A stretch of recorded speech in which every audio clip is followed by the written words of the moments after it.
नमस्कार दोस्तों। आज हम शुक्रवार व्रत की कथा सुनते हैं। एक समय की बात है, एक गांव में बुढ़िया माई अपने बेटे व बहू के साथ रहती थी। सास का नियम था कि वह सुबह जल्दी उठकर नहा धोकर शुक्र भगवान को स्नान कराती और भोग लगाती। यह नित्य क्रम था।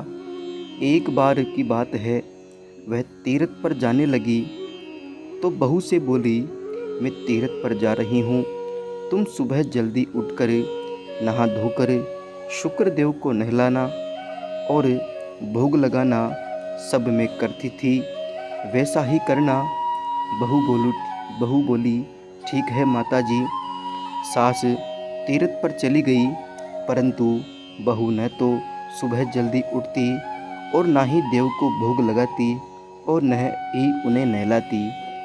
सभी काम देर से उठकर देर से करती थी। एक दिन जब वह बहू सुबह स्नान कर रही थी, जब शुक्रदेव की प्रतिमा बहू को देखकर हंसने लगी, बहू को बहुत बुरा लगा। कुछ देर के बाद उसके घर एक पनिहारिन आई। बहू ने उससे कहा, तू शुक्रदेव की प्रतिमा अपने घर ले जा, यह मुझे देखकर हंसती है। तो पनिहारिन बोली, मैं ऐसे कैसे प्रतिमा को अपने घर ले जाऊं? मेरे घर में भी बहू बेटियां हैं। अगर तुम कहो तो मैं बाहर गड्ढा खोदकर इस प्रतिमा को दबा देती हूँ। बहू बोली, ठीक है, दबा दो। पनिहारिन ने प्रतिमा उठाई और घर के बाहर गड्ढा खोदकर उस गड्ढे में दबा दिया। जब से शुक्रदेव की प्रतिमा को दबाया, तभी से उनके घर का बुरा वक्त शुरू हो गया।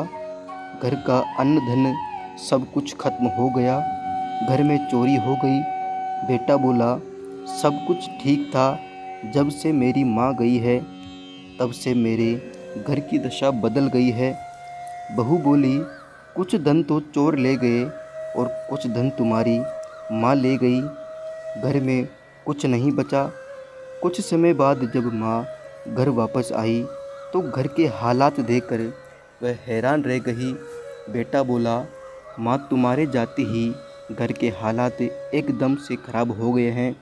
घर में चोरी हो गई, हम अन्न के दाने दाने को तरस गए हैं। माँ बोली, बेटा कोई बात नहीं, शुक्रदेव सब ठीक कर देंगे। ऐसा कहकर जब वह घर के मंदिर में गई तो देखा शुक्रदेव की प्रतिमा नहीं है। बहू ने सास से पूछा तो सास बोली, मुझे देखकर वह हंस रही थी तो मैंने पनिहारिन को दे दी। पनिहारिन से पूछा तो वह बोली, मैंने तुम्हारी बहू के कहने पर घर के बाहर दबा दिया है। सास भागती हुई आई और प्रतिमा को निकाल कर घर में लाई, उसको नहलाया और फिर से मंदिर में विराजमान कर दिया। शुक्रदेव को भोग लगाया और धीरे धीरे घर में पहले जैसी खुशहाली हो गई।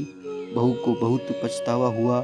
सास और शुक्रदेव से माफ़ी मांगी और बोली, अब मैं नियम से शुक्रदेव की सेवा करूंगी।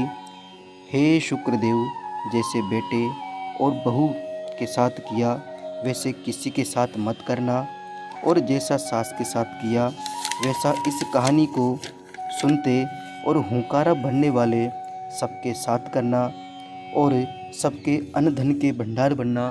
जय शुक्रदेव की। लब से बेटा लब की पाड़, तब से बेटा तब की पाड़, मैं बेटा हर की पाड़। लब से न लब को फल दीजो, तब से न तब को फल दीजो। माँ की कहानी और कथा को फल माँ नहीं दीजो।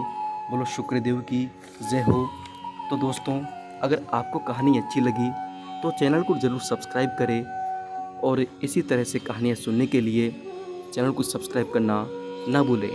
नमस्कार दोस्तों, आप सभी का स्वागत है इस YouTube चैनल कन्नू भक्ति कहानियों में।